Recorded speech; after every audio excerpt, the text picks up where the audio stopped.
네, 미국과 북한의 지도자가 각기 육성으로 말폭탄을 주고받는 초유의 상황이 벌어지고 있습니다. 미국과 북한의 강대강 대응이 계속되고 있는 건데 김주환 YTN 정치안보 전문기자와 함께 이야기 나눠보도록 하겠습니다. 안녕하세요. 안녕하세요. 네, 북한을 완전히 파괴하겠다. 사상 최고의 대응 조치를 고려하고 있다. 트럼프 대통령과 김정은 위원장이 직접 말로 표현한 겁니다. 정말 강대강 역대급이라도 해도 과언이 아닌데 김정은 위원장 명의로 이렇게 서명이 발표된 건 처음이라고요. 그렇죠. 1948년 9월 9일 날 북한이 만들어졌죠. 할아버지 김일성이 집권을 했고요. 아버지 김정일이 집권했고 2012년부터 김정은이가 집권하고 있는데 지금까지 수십 년 동안 북한이 동북아에서 여러 가지 위기를 고조시켰었죠. 위기를 고조시켰는데 단 한 번도 어떤 비공식으로나 어떤 유감 표명을 했지만 이렇게 명의로 직접 북한의 최고 지도자 명의로 발표한 거는 처음이다. 현재까지는 이렇게 확인되고 있습니다. 물론 과거 1976년도 8.18 도끼만행 사건 때 당시 김일성 명의의 유감 표명이 있었다라는 확인도 있는데 확인이 안 되고 있고요. 어찌됐든 간에 지금까지는 김정은 최고 지도자 명의로 직접 발표했다. 굉장히 이례적이다. 이렇게 봐야 되겠죠. 네, 그런데 이번에 성명 발표는 국무위원장 명의라는 그런 명의로 성명 발표를 했습니다.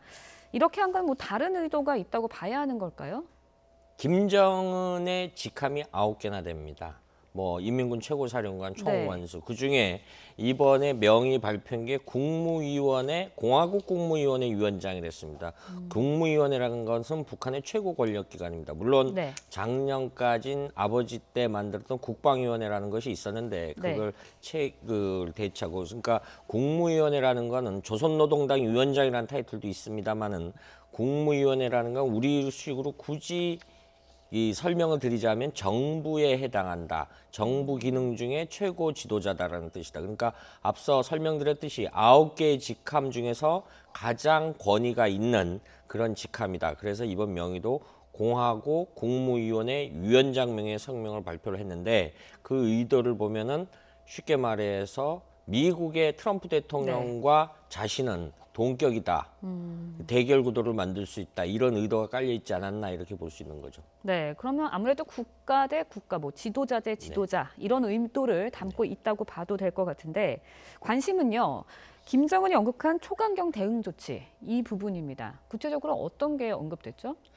어제 뉴욕에 가 있는 이용호가 이야기를 했죠. 본인 생각은 아무래도 조율된 발언 같은데 평양과 태평양상에서 수소탄 실험을 하지 않겠느냐라고 이야기를 했어요. 그런데 이 수소탄 실험이 지금까지 북한이 6차례 핵실험을 했는데 전부 지하에서 했어요. 대기권에서 하거나 하늘 공중에서 하거나 어떤 바다에서 하거나 이런 건 지상 실험이라고 할 수 있죠. 그런데 여기까지 두 가지 문제가 있다라고 합니다. 두 가지 문제라기보다도 사실 우리가 핵실험을 하면 방사능을 우려를 합니다. 그런데 방사능 물질이라는 건 지표면과 가까이 있을 때 어떤 방사능 물질이 발생하는 건데 역설적으로 지상 3, 40km에서는 방사능 물질이 상대적으로 적게 하고 우주로 날아간다고 합니다. 그런데 거기에 따른 문제가 있죠. EMP탄, 어떤 엄청난 자기장이 발생한다라는 거죠. 그런데 만약에 북한이 주장했던 대로 태평양상에서 공중에서 그걸 폭발시켰다라고 하면은 지상 10km 밑에는 태평양에 전 세계 어디나 수많은 여객기들이 날아다닙니다. 이것이 자기장의 영향으로 추락을 하거나 수백 명의 사망자가 발생했다. 라고 가정했을 때 이거는 거의 전쟁 상황이죠. 이 상황을 미국이 용인할 수 없는 거죠. 이게 미국이 볼 때는 최후의 레드라인일 가능성이 크죠. 그런데 지금 그런 상황 하에서 북한이 위협적인 발언을 했는데 이런 현실적인 딜레마도 북한은 알 수 있을 겁니다. 그렇지만은 그래서 다른 방식 지금 화성 12형 발사를 했죠. 이 화성 14형 발사를 했죠. 이런 거를 거리를 늘려서 최상 한 5,000km 이상 날려보내서 그런 방식에서 날려보내서 일정 공도에서 공중 폭발을 시킨다라고 하면은 현실적으로 북한의 핵 능력이 인정되는 이런 우려가 있죠. 그래서 어찌됐든 간에 유엔에서는 1996년도에 포괄적 핵실험 금지 조약 CTBT라는 것을 만들어서 모든 종류의 핵실험을 하지 않기로 했는데 불행하게도 이 국제기구에는 북한이 가입을 안 하고 있습니다. 그래서 네. 다시 결론 말하면은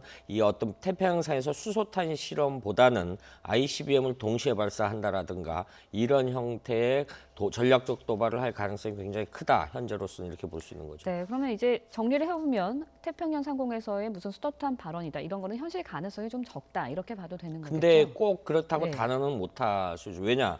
북한은 어떤 여러 가지 뭐 인권이라든가 북한이 국제규범을 지키는 나라 같으면은 네. 지금 저런 행동을 하겠습니까? 안 하죠. 그렇지만 그런 우리가 제가 말씀드리는 서방의 기준, 네. 국제 규범의 룰에 따라 합리적이고 상식적인 데서 보면 안 할 것이다라고 하는데 네. 북한은 또 모르죠. 네, 지켜봐야 될 것 같고요.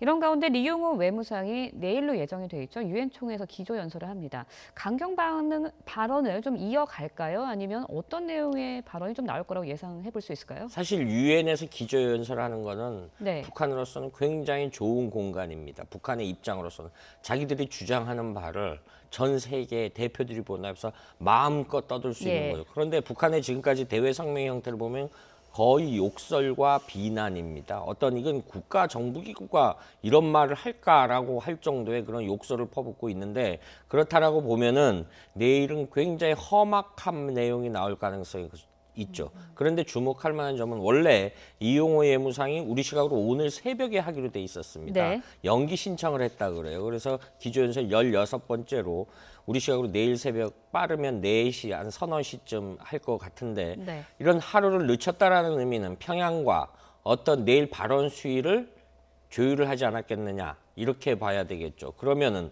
그 어떤 국무위원회 위원장 발언으로 어떤 김정은이 그 사상 최대의 보복을 하겠다라고 했어요. 북공화국에 대한 선전포고라고까지 표현했어요.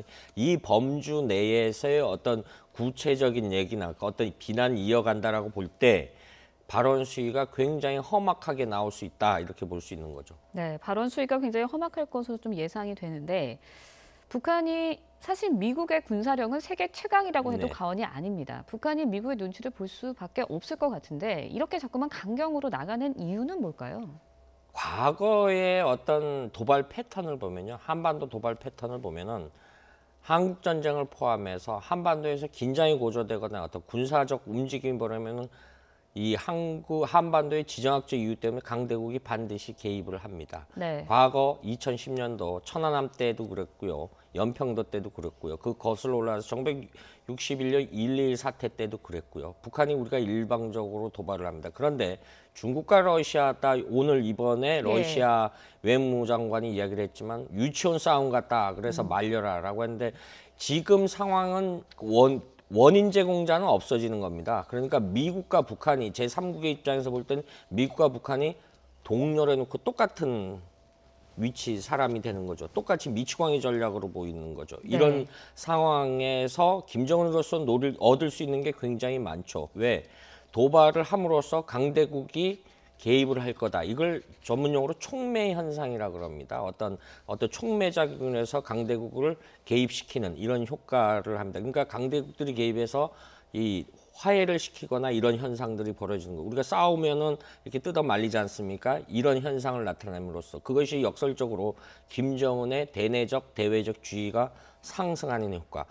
북한이라는 국가는 약소국입니다. 핵과 미사일이 없으면 세계에 주목받을 일이 별로 없어요. 착한 일로 북한이 전 세계 뉴스를 장식한 적이 단 한 차례도 없습니다. 그런 국가가 세계 최고의 국가 지도자와 동반 동렬 관계를 이룬다. 이른바 용호 상박을 이룬다. 이 김정은은 인민들한테 굉장히 위대한 지도자로 추앙받을 수 있는지 이렇게 해서 얻을 수 있는 것이 굉장히 많습니다. 김정은의 북한의 입장으로 봤어요. 체제 결속 같은 건가요? 그렇죠. 2년여 동안에 계속 강대강, 긴장 고조 프레임으로 가는 거죠. 근데 네. 역설적으로 이거는 달리 보면은 그 서방이나 국제사회로부터 먼저 양보해라라는 여론이 발생하게끔 결국은 이런 어떤 대결 구도는 그 북한이 원하는 프레임에 말려들지 말아야 되는데 역설적으로 그런 말려드는 경향이 과거에 조금 있었죠. 지금도 이제 그렇게 우려하는 시각과 그렇지 않다라는 시각이 이제 공존하는 상황이죠. 네. 마지막으로요. 이번 한미 정상회담 내용 가운데 관심 사항이 우리나라가 그동안 갖지 못했던 최첨단 무기를 도입하거나 또 자체 개발할 수 있는데 전격 합의했다. 뭐 이 부분입니다. 네. 구체적으로 어떤 내용인가요? 일단은 획득과 개발 이렇게 보는데 어떤 무기 구매를 하면 기술 이전 부분이 있습니다. 네. 우리가 사실은 그 이 방위 산업이라는 것은 여러 가지 그 다른 산업 분야와 마찬가지 종합적인 이 부가적인 효과가 굉장히 크거든요. 그런데 아무래도 구매를 하게 되면 우리가 북한의 유사시에 쓸 수 있는 이른바 참수작전이라는 개념, 북한 전쟁 지도부를 그 전쟁 수행 능력을 사전에 제거한다라는 개념이 있습니다. 네. 그래서 나오는 것이 최근에 무인 공격기. 그러니까 과거 중동의 IS 지도자라든가 몇 년 전까지면 탈레반 지도자들 미국이 어떻게 제거를 했습니까? 무인 공격기로 제거를 했거든요. 그런 무인 공격기 기능을 해서 북한의 어떤 억제 효과, 네. 위협을 하는 것들. 그리고 이런 부분에 이런 무기 체계를 우리가 구입할 수 있는 그런 어떤 채널을 확보할 수 있는 그런 의미가 있고요. 그다음에 개발이라는 거는 이른바 KSSN이라고 하는 한국형 핵 추진 잠수함을 개발할 수 있도록 하는 이런 게 있는 거죠.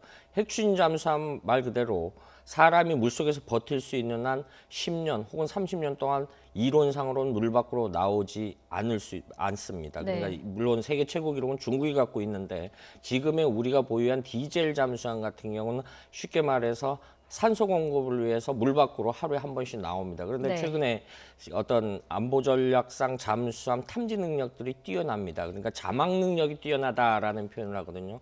이런 우리가 핵 추진 잠수함을 갖고 있으면 북한의 도발 요인 중에 위험 요인 중에 하나가 북한이 원산 앞바다 동해상으로 진출하는 어떤 잠수함 SLBM 능력을 사전에 억제할 수 있는 효과가 있는 거죠. 이런 부분을 우리가 개발할 수 있는 여지를 두었다. 물론 우리가 그 지금 군 당국의 판단으로는 어떤 여러 가지 한미 간의 합의만 정치적 결단만 이루어지면 5년 내에 우리도 KSSN 그러니까 한국형 원자력 추진 잠수함을 보유할 수 있다. 이런 기술 능력은 충분히 우리도 갖고 있다. 이런 부분에 대해서 어떤 한미 정상이 합의를 했다. 이렇게 봐야 되는 거죠. 네, 알겠습니다.